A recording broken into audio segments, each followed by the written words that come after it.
JD stands on the blistering runway, hands slick with sweat and engine grease, while three trainee pilots circle him like vultures. Their laughter is a razor in the midday sun. Grease monkey thinks he can fly? One jeers, flicking his mirrored shades up. Another taps JD's shoulder with a flight glove finger. Come on, kid. Start that museum piece if you're so smart. The museum piece is an F-15 parked on the far edge of the strip. Silent, sun-bleached, written off after a lightning strike 15 years ago. Most folks call it scrap metal. JD calls it a sleeping giant. A few yards away, Marcus Davis, JD's father, the best mechanic this forgotten desert hangar has ever seen, pretends not to hear. He's under the hood of a crop duster, wrench turning, jaw clenched so tight the muscle jumps in his cheek. JD feels every laugh hit his dad too, even if Marcus won't look up. The lead trainee, Ellington, barks loud enough for the whole tarmac. Fire that fossil up and tomorrow you ride jump seat at the air show. Fail and you fetch our coffee. No cream, extra humble pie. His buddies howl. JD's chest pounds. Fear tastes like hot rust, but the shame tastes worse. He wipes both palms on oily jeans, steps forward, and locks eyes with Ellington. Deal. The laughter drops into a hush that sounds a lot like disbelief. Marcus finally looks over, wrench frozen mid-turn. JD catches the silent plea in his father's gaze. Don't give them more ammo. But pride, once wounded, is a stubborn engine. Ellington tosses JD a set of battered ear defenders. You'll need these. Engines get loud when dreams crash and burn. The pilots stroll off, high-fiving each other, live stream already rolling. JD hears the ridicule bleeding through their phones. Get ready for the world's shortest takeoff, folks. Marcus walks over, rag hanging from his hand. Son, that jet's older tech than half this base. No parts, no diagnostics. JD's voice is steady. If I back down, they win twice. Silence. Wind whistles between rusting hangars. Finally, Marcus sighs, the kind of sigh that carries years of swallowed anger. He cups JD's neck, gives one small squeeze. Make sure they only laugh once. Night drops like a curtain. Sodium lamps stutter to life, painting the F-15 in sickly amber. JD climbs the aluminum ladder, cockpit glass creaking under his weight. Inside smells of dust and vanished adrenaline. He pulls out a dog-eared binder of schematics, Marcus's old manuals, pages wrinkled, corners greasy. His flashlight beam glides over dead dials, cracked CRT screens, and wiring looms gnawed by time. Outside, the pilot's party continues, music pumping, phone screens glowing. Every now and then, a burst of laughter punctures the quiet hangar air. JD's knuckles tighten on the control column. The flight stick feels both alien and familiar, like a microphone for a voice he's never been allowed to use. They think you're the punchline, he tells himself. Prove you're the pilot. He traces the ignition sequence in the manual, lips moving soundlessly. Battery, fuel pumps, APU, engine start. Each step a heartbeat. The last recorded log entry is dated the month JD was born. Fate's sense of humor. When the old flashlight flickers out, JD doesn't curse. He sits in the cockpit darkness, eyes closed, and imagines turbines spooling, air screaming through intakes, dust shaking off like feathers from a waking eagle. Somewhere beyond the hangar, Ellington's voice booms, half drunk on power and convenience store beer. Tomorrow the kid becomes our barista. JD lets the words bounce off the canopy. In the dark, he sees not ridicule, but runway lights stretching to a horizon no one else seems to notice. Challenge accepted. Marcus's watch reads 2:17 when he finally kills the hangar lights and heads home. JD doesn't follow. He waits until the rumble of his father's pickup fades into desert silence, then slides out from behind a stack of fuel drums and slips back to the F-15. Moonlight streams through broken skylights, painting the jet in silver scars. Inside, the cockpit feels less like a relic and more like a confession booth. Every dusty switch begging to be believed in again. JD spreads a wrinkled map of the aircraft's wiring harness across the instrument panel, anchoring the corners with socket wrenches. He traces faded lines with a felt-tip pen, color-coding what the lightning strike probably cooked. Main ECU, left generator relay, crossfeed bus. Each red X is a punch to the gut. Parts extinct, diagnostics prehistoric. He whispers, "Okay, old girl, show me your secrets." A soft clatter behind him. Startled, JD swings his flashlight. A hunched figure in a leather flight jacket steps into the beam. Captain Sofia Reyes, the test pilot legend who retired before JD was tall enough to reach a rudder pedal. Her gray braid rests on one shoulder. Her eyes are twin runway beacons, sharp and unblinking. "Couldn't sleep either," she asks, voice like gravel smoothed by altitude. JD swallows. "Just trying to see if the bird's still got a heartbeat." Reyes gives a slow nod. "You know what kills most planes in storage?" He shrugs. "Corrosion? Loneliness," she says, half smiling. "Engines are like people. They seize up when nobody turns them." She leans in, scanning his scribbles. "Smart to bypass the fried ECU, but you'll need a custom bus jumper to spoof the generators." JD blinks. "I thought that, but I don't have the parts." Reyes taps the map. There's a scrapped C-130 behind Hangar 3. Same era, similar avionics spine. Gut it before daylight. Then she steps back into shadow and is gone, leaving only the tobacco and jet fuel scent of her jacket. JD's pulse rockets. An accomplice. A lifeline. He hustles across the boneyard, flashlight cone dancing over metal carcasses. Coyotes scatter. With a ratchet set and pure adrenaline, JD crawls beneath the C-130's belly, unbolts relay boxes, yanks bundles of dusty wiring. Grease smears across his cheek. Sweat etches black canals down his neck. He feels alive, like the plane's heartbeat is syncing with his own. Sunrise bleeds over the horizon just as JD drags a toolbox the size of a coffin back to the F-15. In the orange glow, the jet looks less derelict and more patient. He spends the next hour soldering, splicing, whispering apologies whenever a brittle wire snaps. At 8 a.m. sharp, he wipes his hands on a rag and flips the battery master switch. Nothing. Absolute deadness. JD's throat tightens. He tries again. Click. The silence is louder the second time. He slumps in the seat. Maybe Reyes misremembered. Maybe he's bitten off a dream too tough to chew. A horn blares outside. The Falcon Ridge trainees have arrived with coffee and cockiness. Ellington plants a tripod, phone streaming to thousands. "Folks, watch the genius at work," he announces, smirk dialed to lethal. Price serenades the morning with mock fanfare on a plastic trumpet. Marcus's pickup skids into the lot, gravel spraying. He jumps out, panic blazing. "JD, what are you doing?" JD climbs down, throat dry. "I was close, Dad. Really. Close doesn't put jets in the sky," Marcus mutters, eyes flicking to the laughing pilots. Shame melts into anger. "Pack it up. They're not worth your future."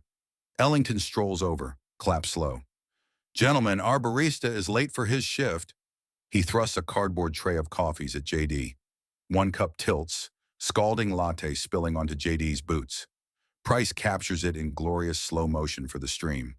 Emoji firecrackers explode across the screen. JD bites the inside of his cheek until he tastes blood. He wants to hurl the coffees into Ellington's perfect grin, wants to scream, but Marcus's hand closes on his shoulder. "Don't let them laugh twice," his father whispers, voice breaking. JD nods, forces a thin smile, and hands Ellington his drink. Milk drips from the cup's rim like surrender. The humiliation cuts deeper than the desert sun, but inside that wound something hot begins to smolder. A silent vow stamped in engine grease and teenage fury. Flashback, 5 years earlier. Yard full of dead tractors behind a bankrupt peach farm. 12-year-old JD rummages for scrap, piecing together a Frankenstein carburetor that brings an old Massey Ferguson roaring back to life. The farmhand's jaw drops. JD's grin, missing a front tooth, could light the county.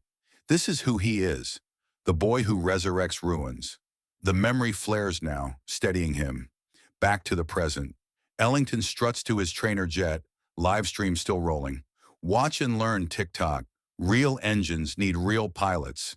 He fires up twin turboprops. Prop wash tears at JD's clothes.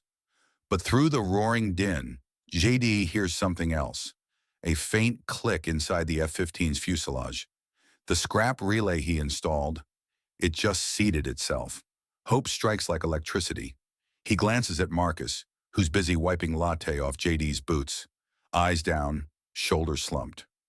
JD can't do this alone, but right now, alone feels safer than more disappointment. Nightfall again. A full moon rises like a searchlight, spying on secrets. JD sneaks back, toolbox rattling. He finds the loose connection, tightens it, checks continuity. Battery master, on. A faint hum. Fuel pumps, on. A slow crescendo of ticking relays. His breath catches. The bird is whispering. He kills the switches, heart thundering, and drops into the seat, staring at the dark canopy. The jet was never dead. It was waiting for someone stubborn enough to listen. Someone who refuses to fetch coffee when he was born to pour rocket fuel into silence. Outside, the trainee pilot's tent city glows with cheap LEDs and cheaper jokes.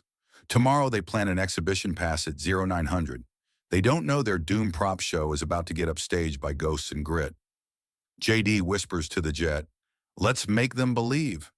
He steps onto the ladder, climbs down, and sees Marcus standing by the hangar door. Arms crossed, expression unreadable. Caught. Marcus's voice is low. "Why couldn't you let it go, son?" "Because you never should have had to," JD says, surprising himself as much as his father. Marcus looks at the F-15, the patchwork of fresh wiring glowing under moonlight. His eyes soften. Maybe what scares him isn't JD failing. Maybe it's JD succeeding where Marcus never got a chance to try. He says nothing, just sets his giant hand on JD's shoulder. Not a stop, not a shove, just contact. Then he walks away, leaving the door unlocked behind him. JD smiles into the dark. That's permission enough. Moonless desert nights have their own sound, a low electric hush, as though the sand remembers every engine that ever thundered across it. JD slips through that hush like smoke, toolbox in one hand, a stolen relay box under the other arm. Humiliation has turned him weightless.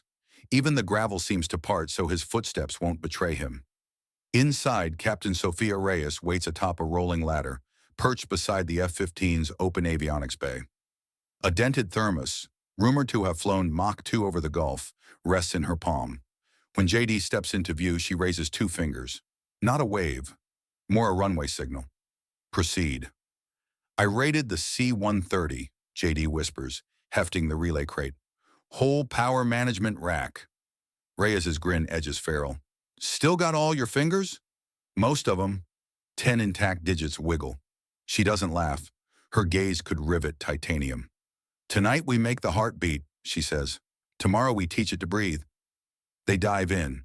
Reyes handles wire looms like a harpist, humming old bolero tunes while JD solders, sap-sweet rosin smoking, tiny sparks popping like celebratory firecrackers. Every finished joint is an act of defiance against mirror-shade arrogance. 307.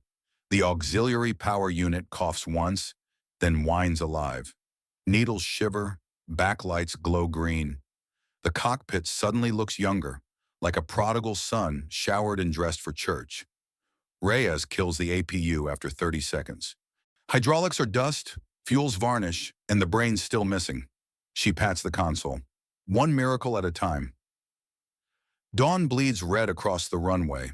Marcus arrives expecting crop duster triage and freezes. The FI-15's canopy is ajar, acrylic gleaming with fresh fingerprints. JD stands beneath the nose gear like a defendant awaiting sentence. "You worked all night." "Again?" Marcus croaks. "Had help," JD answers, nodding to Reyes, who emerges wiping grease on her jacket cuff. Marcus's eyebrows jump.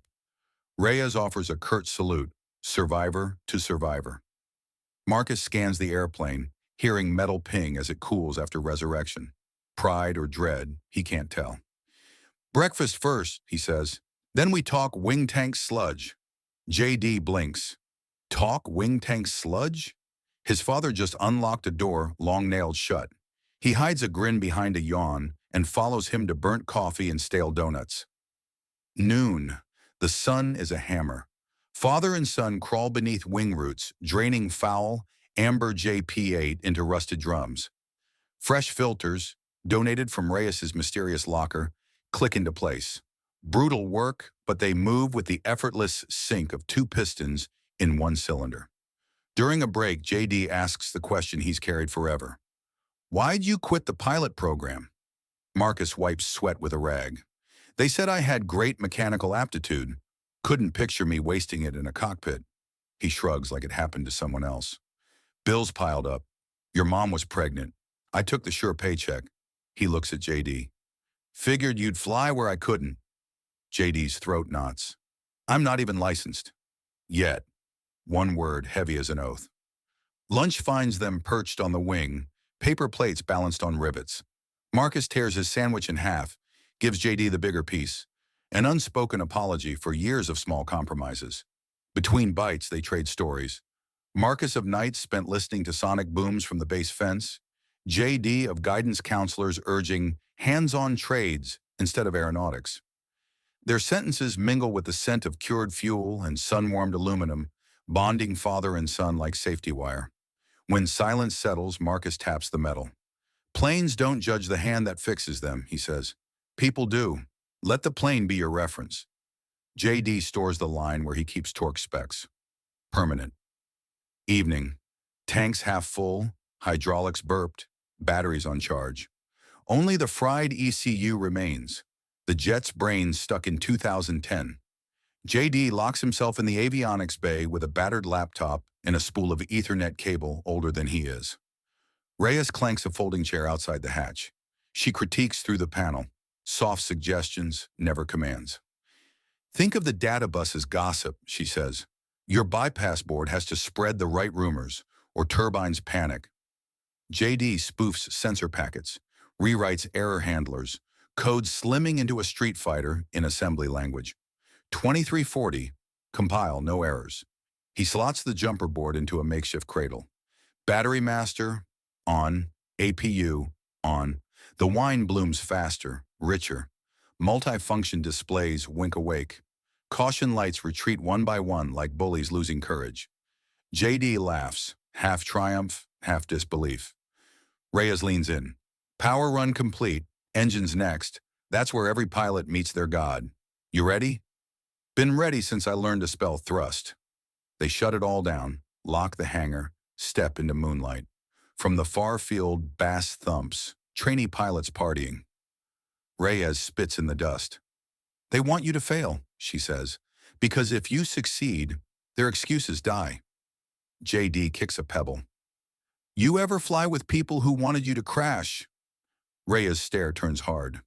Every tour. Altitude doesn't care about egos, and the ground is fair to everyone. She starts toward the trailers, then pauses. Tomorrow, Marcus sets throttles from the ground. I'll ride shotgun. You'll drive. Sleep 2 hours, hydrate. Tap to temple. Pilots don't hero. They execute. JD salutes. Too dramatic, but she accepts. 1:45 a.m. A cot in the parts room. Ceiling shadows shaped like wings. Muscles ache, eyelids weigh tons, but his mind spins at Mach numbers. Tomorrow is actually today, and today decides everything. He opens a phone note, types a checklist. APU spin up 85%. Left ignition, combustor pressure. Right ignition, lap seam fuel line. Hydraulic pressure, 3,000 psi. Remember to breathe. Save. Phone under pillow. Sleep finally drags him under. Outside, the F-15 rests beneath sodium lamps. Panels reseated, wires gleaming like fresh sutures. If jets dream, this one dreams of blue sky and afterburners, and of a kid convinced legends don't have to stay buried. A pink seam of dawn slices the horizon when the airshow director's voice screams through a bullhorn. Attention, all teams. Schedule locked. Demonstration jets airborne at 0900 sharp. No exceptions. JD's stomach flips. 8 hours.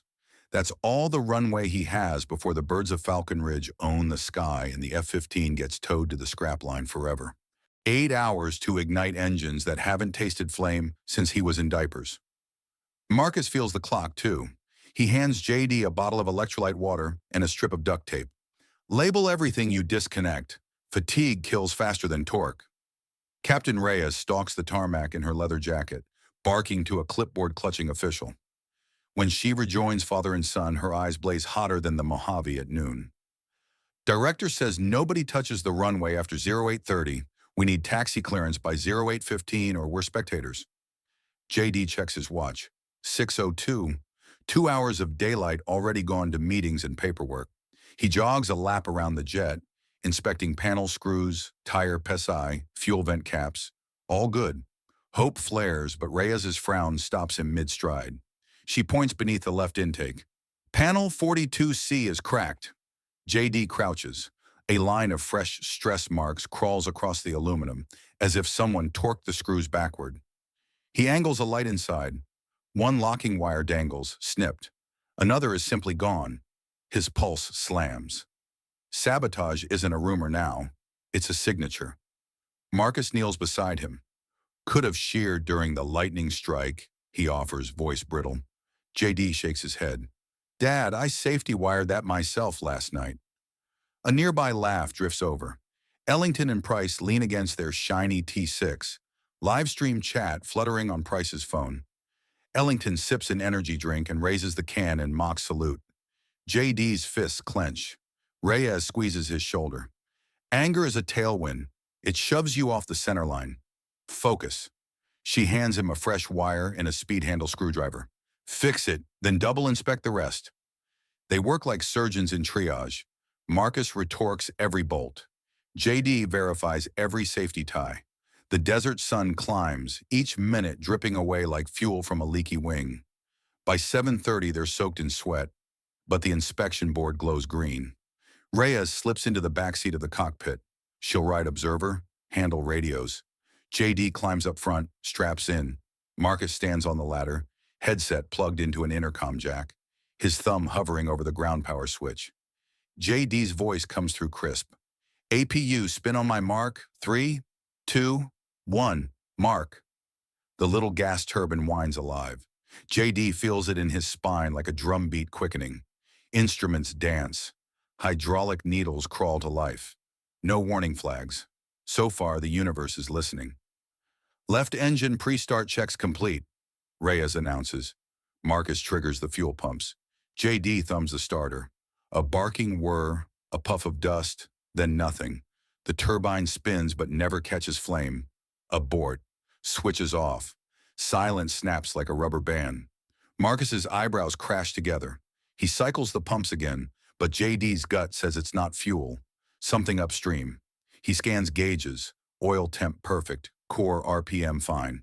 He opens the left console panel, finds the ignition exciter plug, touches it with a volt pen. Cold. No spark.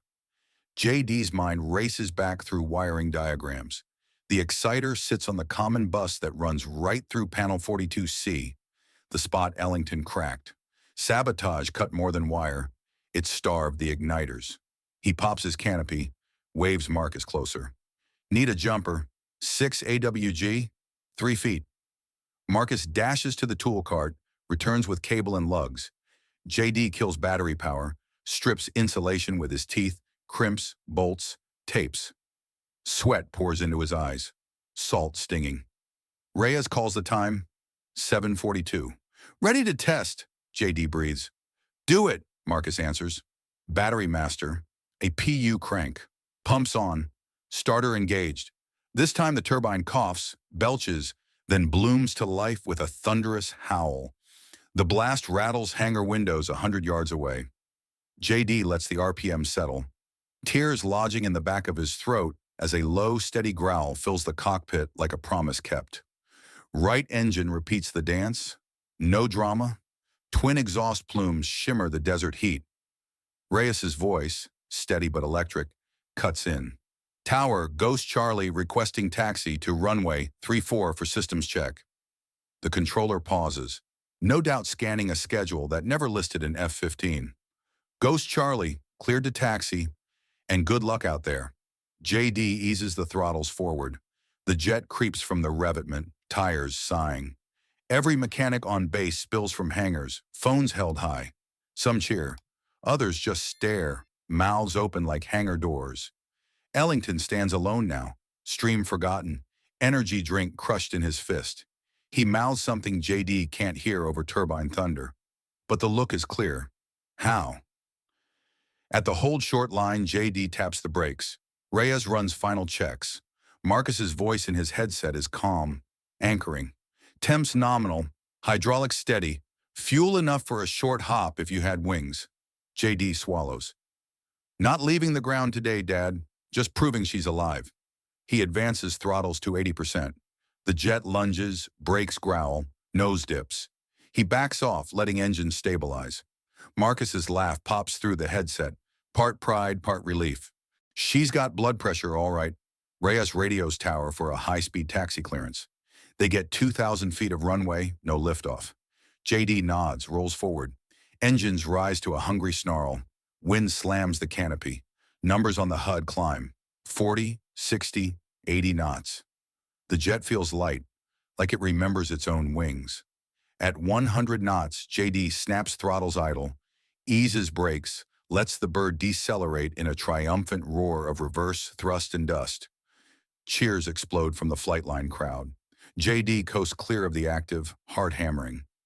Reyes claps the canopy frame. That, Mr. Davis, is an aircraft reborn. JD laughs, half sob, half victory scream. Over the comm, he hears Marcus exhale a lifetime of regret. Bring her home, son, his father says. JD taxis back to the revetment, shuts engines down. As the turbines spool to silence, the applause echoes like a second takeoff. Marcus races up the ladder, hugs his son so hard the harness creaks. Ellington approaches, camera off, words stuck in his throat. He finally manages, that was something. JD removes one greasy glove and offers a handshake. Ellington hesitates, then grips it, eyes lowered. No one records this. Maybe that's mercy. Tower crackles. Ghost Charlie, be advised. Media requesting interviews. Also, airshow director wants to talk. Reyes flashes a rare grin. Welcome to the briefing room, kiddo. JD glances at the Herabichs F-15's still warm skin, then at his father. We're not done. She still needs to fly. Marcus ruffles JD's hair, leaving a streak of grease. Tomorrow's demo slot starts at 0900. Think we can finish the checklist by then? JD's grin could light the strip at midnight. Challenge accepted. Night again, but this time the hangar buzzes like a beehive. Volunteers from 2 squadrons swarm the jet. Crew chiefs eager to touch a history. Fresh hydraulic fluid, brand new tires, balanced fuel load. Marcus supervises, clipboard in hand, a commander at last. Reyes briefs JD on takeoff profiles, emergency procedures, G limits. At 2300 hours, the airshow director strides in, silver hair and gold cufflinks catching hangar light. Gentlemen, our program is full. I can give you a 3-minute window between the Thunderbird's ingress and the Navy Legacy flight. Not 1 second more. JD's stomach sinks. 3 minutes to show what took 15 years to silence and 48 hours to resurrect. Marcus starts to argue, but JD cuts him off. 3 minutes is a lifetime in the sky.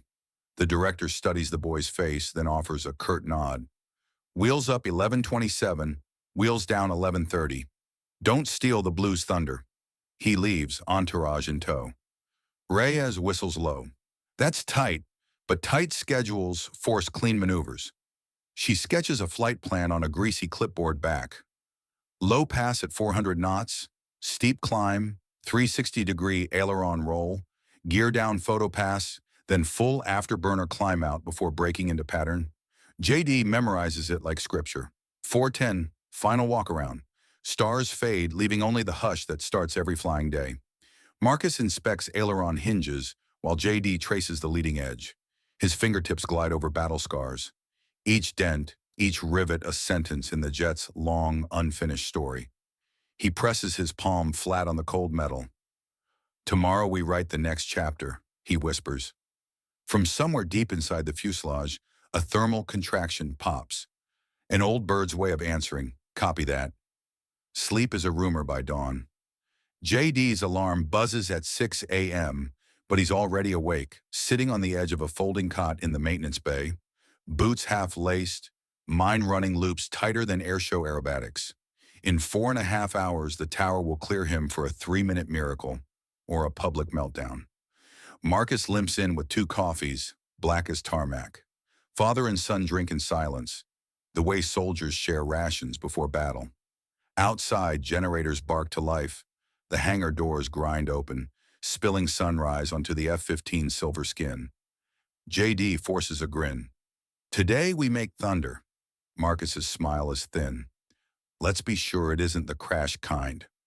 0645, the first crack. During final avionics checks, a caution light flares amber. HYD press, R. JD's chest constricts. Right side hydraulics control ailerons. Without them, the air show slot is toast. Marcus cracks the access panel. The hydraulic line is blistered like skin after a burn. Sabotage again.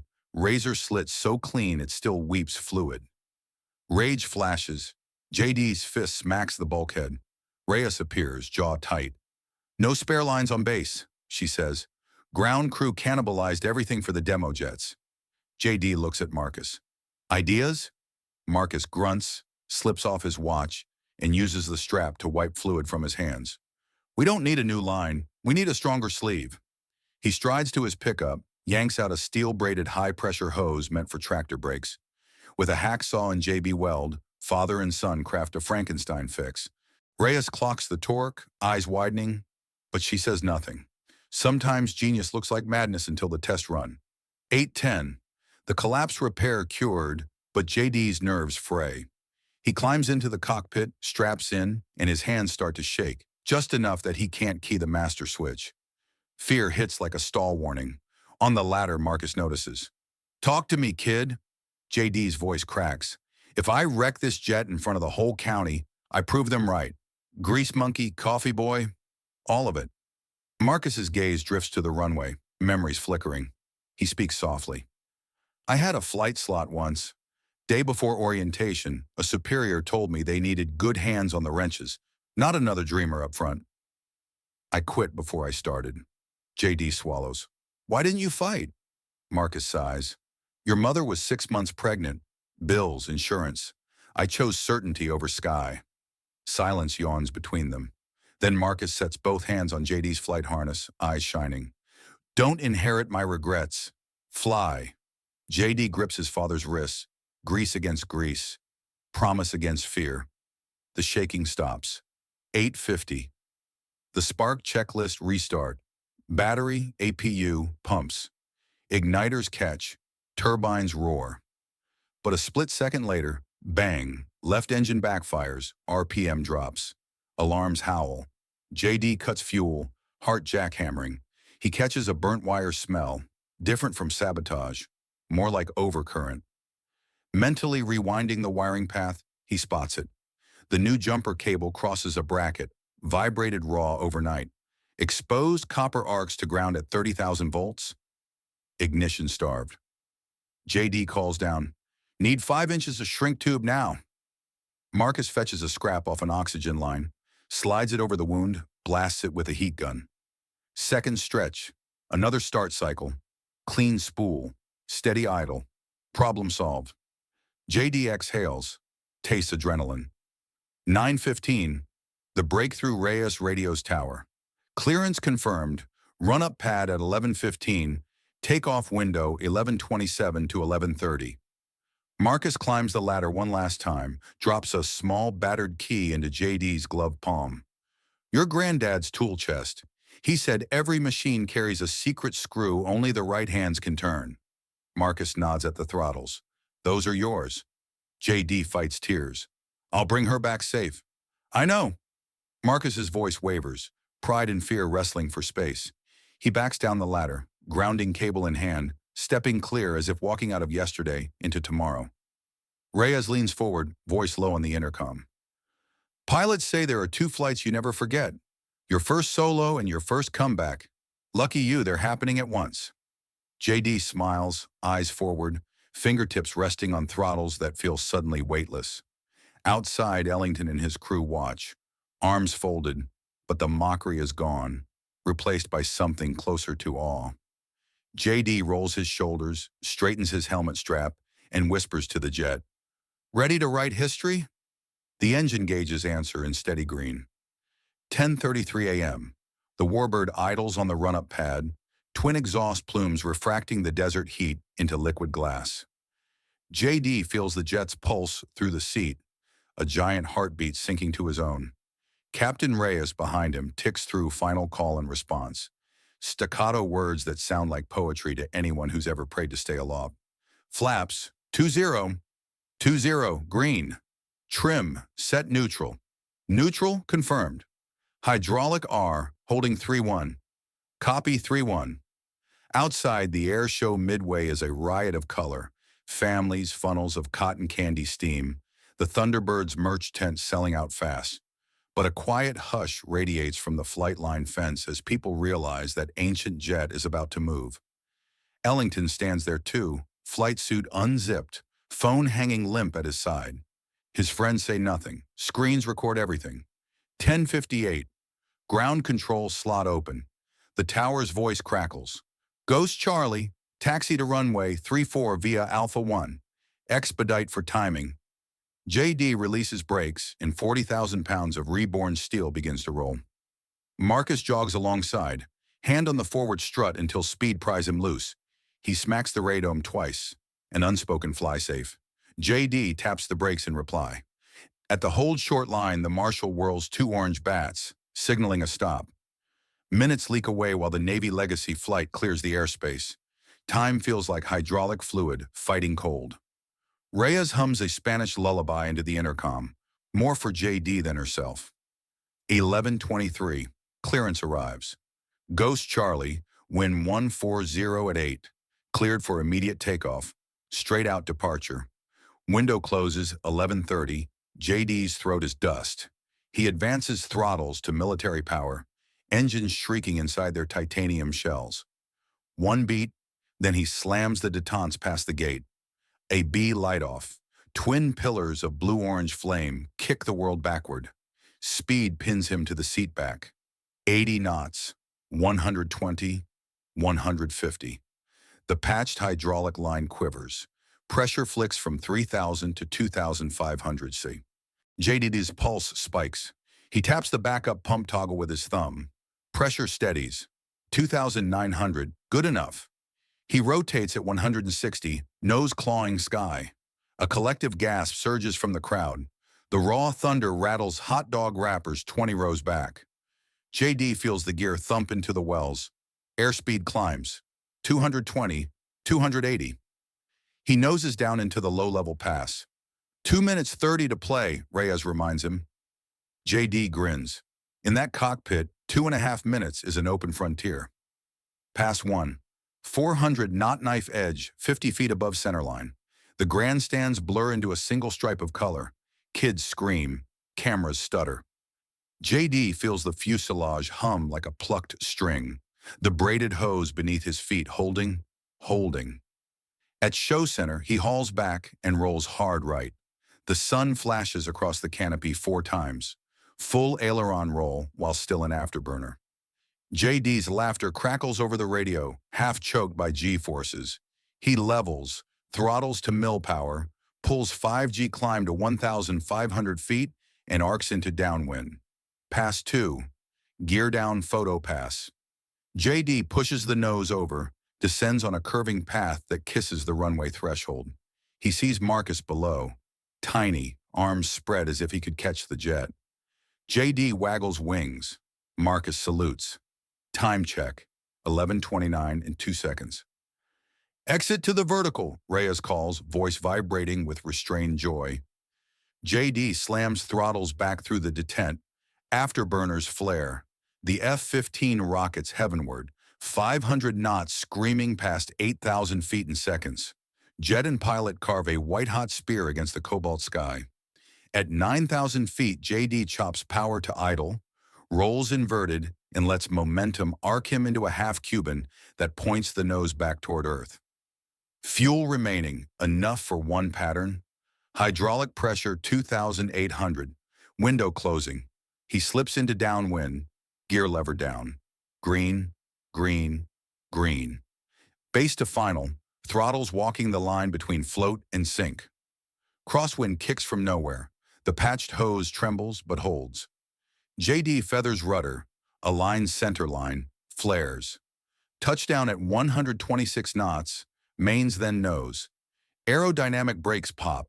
He eases throttles to idle. The jet rolls out past the crowd at jogging speed.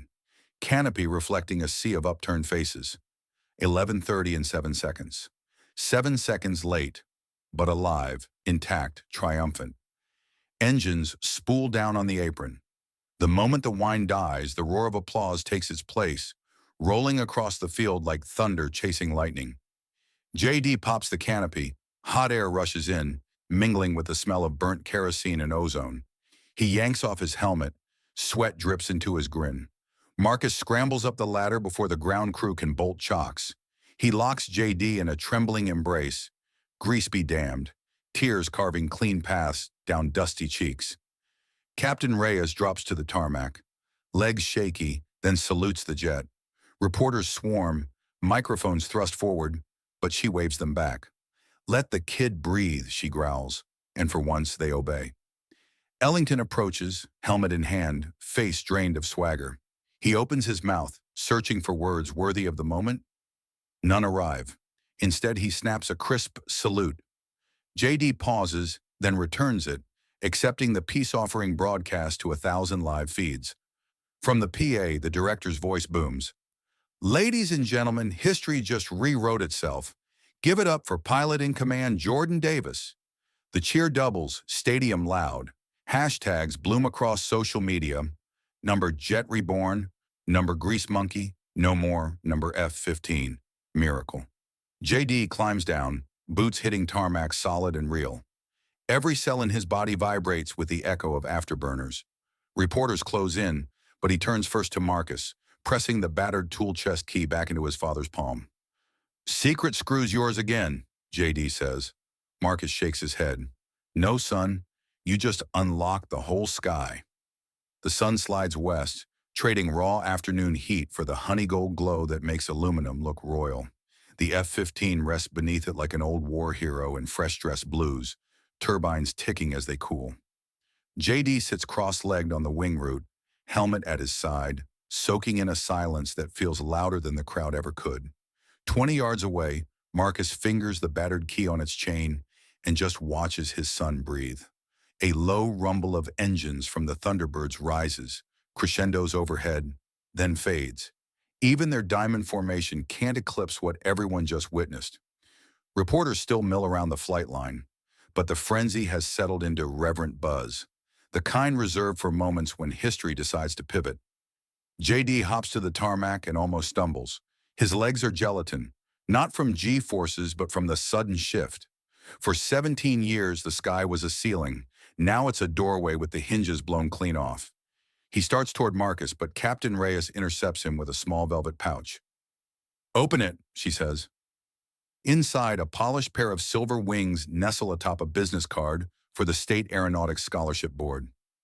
Reyes's voice drops to a rasp. "Those were pinned on me the day I made test pilot. I wanted them buried with me, but today I realized they just gather dust. Wings belong in the sky, not a coffin." JD can't speak. He just presses the wings to his chest. Reyes taps his helmet. "Fly smart. And remember, altitude forgives nothing." A golf cart screeches up. Air show director at the wheel, a senator in the passenger seat, both wearing smiles stitched tight by political ambition. They rattle off words like funding, STEM ambassador, public relations. JD listens politely, then glances at Marcus, who shrugs as if to say, "Good problems to have, kid." When the VIPs finally roll away, Marcus and JD wander toward the deserted bleachers. Folding chairs creak beneath them. For a long stretch, they share the hush, watching a lone kite dance against a bruising evening sky. Marcus breaks first. "I spent years teaching engines how to roar for other people. Today you taught one to roar for itself." He chuckles, a little embarrassed. "That may not make sense."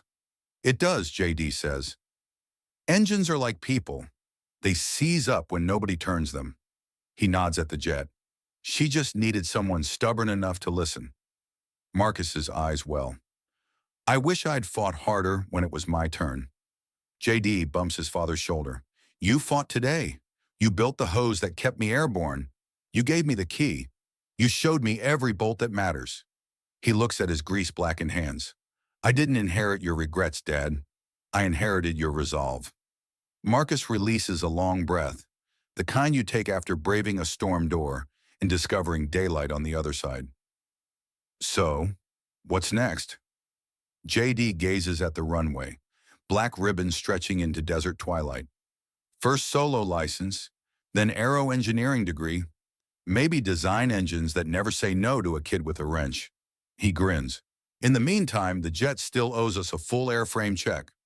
Marcus laughs, the sound rolling across empty bleachers like a promise. Tomorrow at 0600, bring donuts, pilot's treat. They stand, head back toward the hangar. Behind them, the F-15 glints in fading light. For 15 silent years it waited. Today it taught a crowd that machinery isn't obsolete, only abandoned. Sometimes the runway you need is buried under rust and ridicule. Sometimes the only blueprint is the thrum in your chest that says, try. And when the gatekeepers laugh, remember, laughter is just skepticism without courage. Talent can bloom anywhere, even in a grease-stained kid who refuses to fetch coffee when he was born to pour rocket fuel into silence. A final camera sweep catches Ellington watching from a distance, helmet under his arm. He lifts a hesitant hand, half wave, half apology. JD nods once. Truce accepted, lesson delivered. If you've ever been written off before you even tried, tell us your story in the comments. And if you believe every underdog deserves a runway, tap that like button.